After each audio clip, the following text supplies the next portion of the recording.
नमस्कार दोस्तों, N star news में आपका स्वागत है। देखिए, हिमाचल पंजाब हलचल में क्या खास चल रहा है। राजधानी शिमला के संजौली में अवैध मस्जिद निर्माण को लेकर बवाल मचा हुआ है। अवैध मस्जिद निर्माण का मामला सदन से लेकर सड़क तक गूंज रहा है। मसले को लेकर आज भी संजौली और चौड़ा मैदान में विभिन्न संगठनों ने विरोध प्रदर्शन किया है। संगठनों का कहना है कि हिमाचल प्रदेश में अन्य जगहों पर भी अवैध निर्माण हो रहा है। चौड़ा मैदान में देवभूमि क्षत्रिय संगठन के प्रदर्शन में ग्रामीण विकास एवं पंचायती राज मंत्री अनिरुद्ध सिंह शामिल हुए। उन्होंने लोगों को आश्वासन दिया कि अवैध निर्माण को बर्दाश्त नहीं किया जाएगा। मुख्यमंत्री ने मामले में कानून के तहत कार्यवाही की बात कही है। वहीं इस दौरान देवभूमि क्षत्रिय संगठन के अध्यक्ष रूमित ठाकुर ने कहा कि अवैध मस्जिद हटाई जानी चाहिए। मंत्री अनिरुद्ध सिंह ने बेबाकी से सदन में मुद्दा उठाया है। पूरे प्रदेश में बाहरी राज्यों के लोग आ रहे हैं। ये लोग अवैध निर्माण कर रहे हैं। कहां से इसके लिए पैसा आता है, इसकी जांच होनी चाहिए। प्रदेश में जगह जगह रेहड़ी फड़ी ये लोग लगा रहे हैं। उन्होंने कहा कि मुख्यमंत्री और मंत्री अनिरुद्ध सिंह ने मामले में कार्यवाही की बात कही है। अगर ऐसा नहीं होता तो जो भी सनातनी लोग फैसला करेंगे वही कार्यवाही की जाएगी। जी देखिए, जिस प्रकार से एक मस्जिद के अवैध निर्माण को लेकर ये मैटर उठा और यहाँ के स्थानीय जितने हमारे पार्षद हैं और जितने हमारे स्थानीय लोग हैं जिला शिमला के, उन्होंने इस मुद्दे को बड़ी गंभीरता के साथ उठाया। संजौली में प्रोटेस्ट हुआ। सरकार के समक्ष पूरे हिमाचल प्रदेश के सनातन समाज को एक संदेश गया कि हमें शिमला की और कुछ करना चाहिए और पूरे जो जिला शिमला का जो सनातन समाज है, सनातन समाज के पक्ष में हम लोगों को खड़ा होना चाहिए। तो हमने हमारे माध्यम से एक कॉल पूरे हिमाचल प्रदेश के सनातन समाज को दी गई।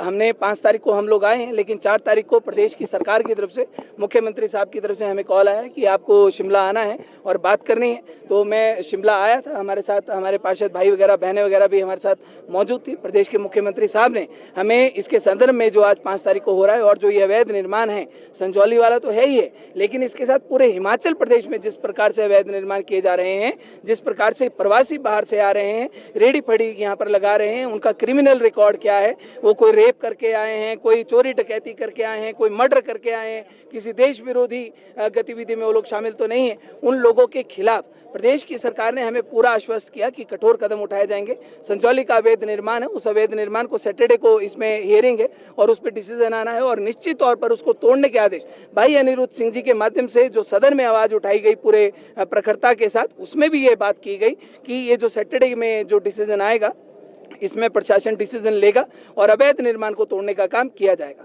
जिस प्रकार से लव जिहाद इस हिमाचल प्रदेश में बढ़ रहा है, जिस प्रकार से जमीनी जिहाद हिमाचल प्रदेश में बढ़ रहा है, जिस प्रकार से ये जगह जगह मेन लोकेशंस के ऊपर बैठ रहे हैं। लोकल आदमी 10,000 रुपये किराया नहीं दे सकता, लेकिन उस दुकान का ये लोग 15,000 और 20,000 रुपये दे रहे। कहाँ से पैसा आ रहा है, कौन इनको फंडिंग कर रहा है, किस प्रकार से जो लोग जैसे कि कह रहे हैं संजौली में कि वो टेलर था, अगर वो टेलर था तो उसके पास इतना पैसा कहाँ से आया है कि वो 5 मंजिल की मस्जिद वो खड़ी कर सके।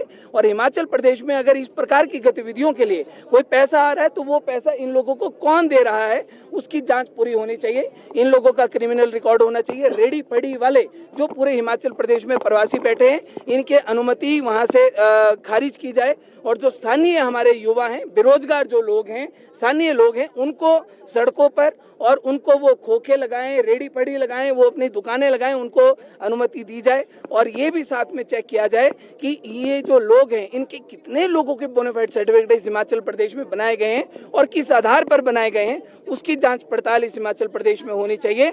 और जिस प्रकार से हमने ये सुना है कि ये लोग महिलाओं को गंदे इशारे करते हैं, अश्लील हरकतें करते हैं और उनको अश्लील कमेंट्स करते हैं, तो हमने ये संकल्प आज यहाँ से लिया है कि जो इस प्रकार की इनकी गुंडागर्दी है उसके ऊपर विराम लगाने का काम इस हिमाचल प्रदेश में किया जाएगा। दूसरी बात कि हमने जिस प्रकार से हिमाचल प्रदेश में भगवानों का मजाक बनाया जाता है, चाहे राधा रानी है, चाहे कृष्ण जी है, चाहे भोलेनाथ है, चाहे कोई भी भगवान है, कहीं किसी मुख्य अतिथि के आगमन पर किसी कार्यक्रम में भगवानों को नचनिया की तरह सड़कों के ऊपर जो नचाया जाता है, जो इस प्रकार की गतिविधि में शामिल होगा, हड्डियां तोड़ अभियान इस हिमाचल प्रदेश में सनातन समाज के माध्यम से शुरू किया जाएगा।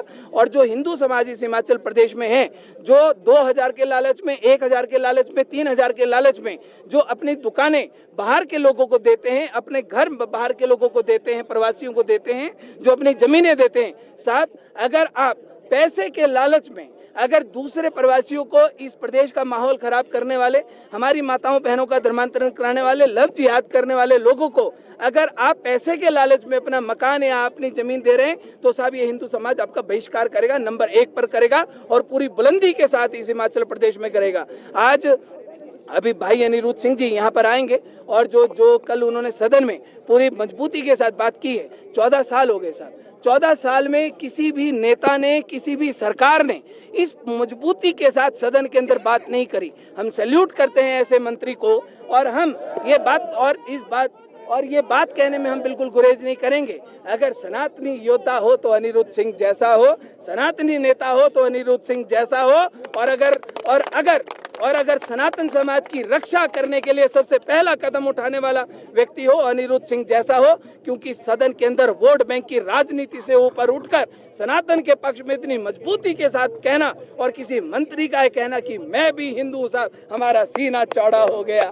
भाई ने हमारा सीना चौड़ा कर दिया साहब, हमारी आंखों में आंसू आ गए कि पहली बार किसी हिमाचल प्रदेश में ऐसे मंत्री ने जन्म लिया है सदन के अंदर जो इस सनातन के लिए पूरी मजबूती के साथ खड़ा हुआ है। देखिए, मसला तो पूरे प्रदेश के सामने ही है, आपको भी पता ही है।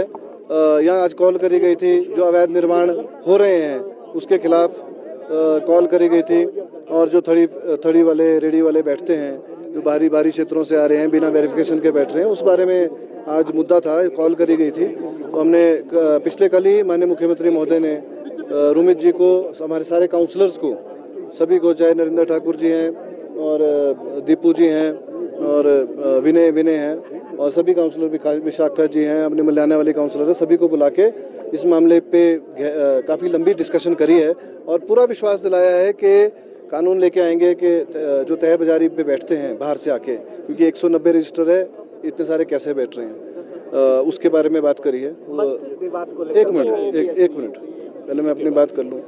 तो उसके बारे में बात करी है, पूरा विश्वास दिलाया है कि उनके ऊपर जरूर कानून बनेगा और जल्दी बनेगा, इमीडिएटली। और दूसरा जो आप बात कर रहे हैं अवैध निर्माण की बात, मंदिर, मस्जिद या किसी धार्मिक स्थल या किसी मकान की नहीं हो रही है ना, बात हो रही है लीगल कंस्ट्रक्शन और इलीगल कंस्ट्रक्शन की। तो जो इलीगल कंस्ट्रक्शन है, चाहे वो किसी भी रूप में होगा, उसको जो है उसके ऊपर एक्शन होना चाहिए। ये सभी का मत है, सदन का भी मत है, लोगों का भी मत है, क्योंकि उससे एक क्या है कि और तनाव खराब ना हो, कानून के दायरे में रह के इमीडिएटली एक्शन, चाहे वो कोई धार्मिक स्थल है, किसी भी समुदाय का धार्मिक स्थल है, उसकी चाहे वो है, चाहे किसी का घर है, चाहे किसी की दुकान है, उसके ऊपर जो है legal action as per law जो है वो होने जा रहा है। 5 बारी नोटिस आ चुका, आपने अभी कहा 5 से भी ज्यादा। देखिए ऐसा है, 5 आगे का क्या लगता है कि अब इस पे नहीं, मेरी बात सुनिए। देखिए, मैंने कल विस्तृत जानकारी जो है पूरे सदन को दी है, विस्तृत।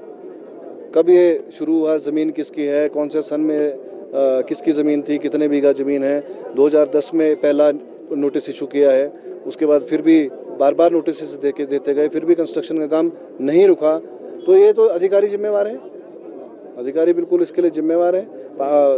बिजली पानी काटा क्यों नहीं काटा है, उसके लिए वो अधिकारी जिम्मेवार हैं। ये नहीं कि मैं इस प्रॉपर्टी की बात कर रहा हूँ, मैं सारी प्रॉपर्टीज़ की बात कर रहा हूँ। अधिकारी जिम्मेवार है, उनको तुरंत एक्शन लेना नहीं चाहिए, लेना पड़ेगा, क्योंकि संज्ञान में भी आया है। बात ऐसी है, जब संज्ञान में आएगा सरकार भी तभी काम कर पाएगी। यहाँ पर ये देखिए, कोई भी सरकार का मंत्री ने ऐसा बयान नहीं दिया होगा। प्रदेश में सभी नागरिक एक समान है, प्रदेश में सभी का धर्मों का सम्मान है, और मैं ये कह सकता हूँ कि जो भी कानून व्यवस्था को अपने हाथ में लेगा, हमारी सरकार कड़ाई से उसका पालन करेगी। कानून व्यवस्था को हाथ में लेने का किसी के पास कोई अधिकार नहीं है। क्या कारण रहे हैं कि क्यों ऐसी बात फैल रही है, इस पर हमने गहनता से विचार विमर्श किया। कल शहरी विकास मंत्री ने भी इस पर अपना बयान दिया है, और किसी भी प्रकार की कोई भी ऐसी वारदात को हिमाचल प्रदेश में नहीं होने दिया जाएगा, क्योंकि हिमाचल प्रदेश में आने वाला हर एक नागरिक जो है वो कानून से भी बंधा है, और हम सब, हमारे जो यहाँ के साथी है वो भी कानून से बंधे हैं। इसलिए ये जो प्रोटेस्ट हो रहे हैं, ये एक प्रोटेस्ट उनका है, पीसफुली प्रोटेस्ट हो, वो हम उसका सम्मान करते हैं, लेकिन किसी भी प्रकार की कानून व्यवस्था को तोड़ने की इजाज़त, चाहे वो कोई राजनीतिक नेता है चाहे कोई वो कार्यकर्ता है, चाहे किसी पार्टी का समर्थक है, उनको नहीं है। धन्यवाद। इसके अलावा असदुद्दीन ओवैसी है, उन्होंने कहा है कि कांग्रेस धन्यवाद। के मंत्री है वो भाजपा की भाषा बोल रहे हैं सर।